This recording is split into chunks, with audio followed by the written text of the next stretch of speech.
Welcome to Too Fond of Books. My name is Janelle and this is part 3 of my Try a Chapter with New to Me Authors video series.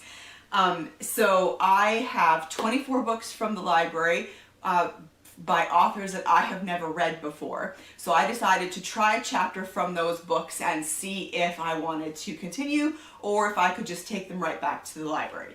And I've split them up into 6 books per video, so let's just dive right into these 6 books. The Girl Who Lived by Christopher Greyson, I believe. Don't you love it when the library puts their stickers right over important information like the author's name? Yeah, Christopher Greyson. 10 years ago, 4 people were brutally murdered. 1 girl lived. Nobody believes her story. The police think she's crazy, her therapist thinks she's suicidal, everyone else thinks she's a dangerous drunk. They're all right, but did she see the killer? So I read the first chapter of this one, Wednesday, April 12th, Brookdale. Here's the first sentence. They were coming for her, but Faith wasn't in the mood to go anywhere. Not today. So the premise of this one I found interesting, and the writing was fine. It didn't blow me away or anything, but it was fine. The main character though, yeah, I found I didn't really like the main character. This one is definitely more of a thriller than a mystery, and I don't really read a lot of thrillers. They have to really grab me and make me interested immediately, or I just move on. And so this is what I'm going to take back to the library. Core of Evil by Nigel McCrery. She wants a new life, she's taking yours. And this intrigued me too, that the author is from the creator of Silent Witness and New Tricks. And those are both UK TV shows that I watch, and I really like New Tricks especially, is a favorite show of mine. So that caught my attention for sure. So this one, we have a predatory killer, a damaged detective, and a terrifying discovery. We have, yeah, a killer who is crazy, Violet Chambers, and then DCI Mark Lapsley, who has been diagnosed with a rare neurological condition. This is one, I started reading this one, and it's actually quite a long book, and so I just thought, again, I have a lot of books. This is one that I'm going to read another time. So this is not a book that I would never pick up. It's just maybe not for right now. So the first sentence of this book, this is the prologue, Summer 1944. Granny, what are these? Shouted Kate. And then I read the first chapter from Without Lawful Authority by Manning Coles, pardon me. This book was written in 1944, possibly 1943, it was a little hard to tell. Manning Coles is the pseudonym of a writing duo, and they wrote spy thrillers, and so this one intrigued me because it's a spy thriller set during World War II. The meeting of Jim Warnford and John Marden should have caused a shudder to run the length of the Wilhelmstrasse.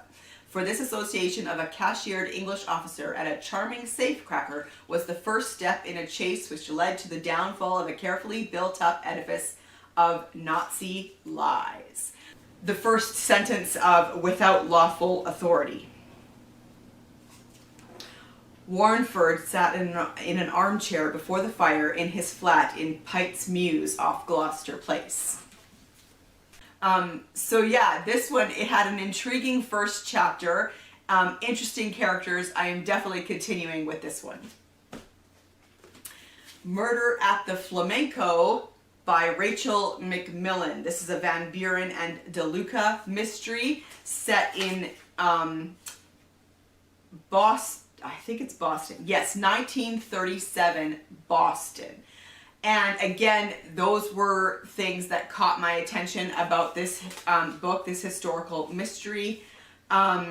We have someone who has opened a fashionable nightclub And the two main characters are Hamish DeLuca and Reggie Van Buren, or Regina Van Buren. And a corpse is found at that nightclub. So I read the first chapter of this, and I was just not interested in it enough to continue. I have a lot of other books, and it didn't quite grab me enough. But here's the first sentence.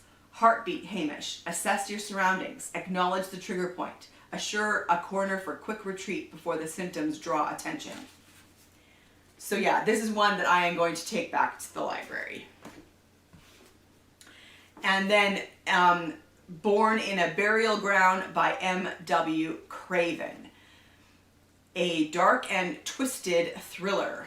Detective Inspector Avison Fluke is a man on the edge. He has committed a crime to get back to work, concealed an illness, and is about to be made homeless. Just as he thinks things can't get any worse, the body of a young woman is found buried on a Cumbrian building site. Now, I knew immediately on reading the back that this may not be the book for me. The book that I actually really wanted to read by this author is a book called The Puppet Show, and that won the 2019 Crime Writers Association Gold Dagger. And that's the book that I wanted to read, but our library didn't have it. It only had this book, and so I got this one out. But this one, again, this one is not for me. The tone was too dark. I didn't like the main characters. Yeah, this one is one that I could just tell right away that it was just a not for me book. It started as it always did, with a breeder. So this is another one that I'm just taking back to the library. And then the sixth one is The Devil in the Marshalsea by Antonia Hodgson. This is a historical mystery set in London in 1727. And so the action is all set in this debtor's prison. And someone is murdered, and one of the inmates has to investigate the case. And so this one was intriguing to me. It has a very intriguing prologue. I got on really well with the writing style. The only thing I was thinking is this one could be pretty gritty. It's potentially violent, but I'm willing to chance it. I want to keep going because I really enjoyed the prologue that I read. I also really liked there was a historical note at the very beginning talking about the Marshalsea, and especially the Marshalsea of 1727, because it's different from maybe what you're expecting from Dickens' Little Dorrit, which is also a book set in that prison. So I did like that first chapter, or that historical note at the beginning. But here's the first sentence of the prologue. They came for him at midnight. Yeah, intriguing. Okay, so those are the 6 books. However, this time I am only keeping 2 of this grouping of 6. So, have you read any of these books? Where do you suggest I start between these two? They're very different. One's a historical mystery set in 1727, and one is a spy thriller written in 1943. So let me know what you think I should do, and I will see you for another video soon. Bye.